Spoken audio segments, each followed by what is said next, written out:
Hey YouTube, it's Mike here, and right now I'm replacing a strut from my 2008 VW Jetta. As you can see, they are different than factory because they're a Monroe junk strut. It's a quick strut actually that someone put on here. If you look here on the Monroe struts, they actually have like a rounded point here, and a round spot here, and then an 8mm flat across here. That's basically on the end of shaft. That's basically you're supposed to hold basically a wrench or a special tool that you have to purchase inside. You can use a special 75 7/8 offset 75 spanner wrench to go inside of there, and that's the idea. That's what I end up having to do. So here you go. It's not the 7/8, sorry. It was the 13/16 that goes perfectly inside there with the 75.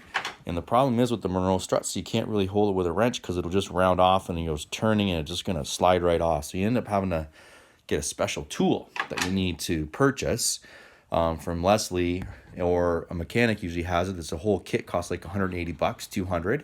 I think it's pathetic on Monroe's side that you have to do that. Normally there's an Allen key that sits inside of here that gives you a little bit more torque on there, and then you can break that nut loose. Now the VWs, they have this cap on here holding in up to the bearing. Normally North American cars have 3 different spots where you'd actually bring the strut up and mount it inside. So the VWs are actually different. Now the problem is with this one, it won't turn. So I can't hold my wrench on there. I have to buy a special tool. I'm not going to. But it's pretty corroded. I heated it up and it won't turn. So I'm going to end up having to Dremel this sucker out, the nut that's holding on the shaft, so I can get this cap off and drop this strut out. So the reason I had to do it is because I needed new bearings on there, and the lower control arm bushing. I'm going to do the put some TT bushings on the A-arm as well. I think that probably 60% of the cause was because of these piece of junk quick struts that were in here on the Monroe. They're the worst ride. They guarantee them the longest, a lifetime. But the problem with Monroe is you got to have a receipt. You had to have them put in by a mechanic. And they basically will fight you hand over hand, whatever it takes for you not to get the actual strut replaced, and only replace the problems that are with the strut, which normally are the bearings. So they're the worst ride. They're stiff and they wreck components.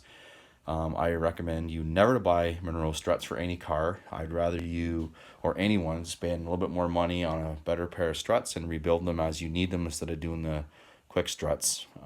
If Monroe wants to contact me and give me a call, go ahead. But I think there's absolutely stupid engineering here, but pretty smart, because you have to buy a special tool. So that means a mechanic has to do it. So a do-it-yourselfer, well, you're out of luck unless you got that tool. So again, I'm just saying, don't ever buy the Monroe struts, especially for a VW. Just terrible. Anyway, give me a thumbs up. Hope you enjoyed the video.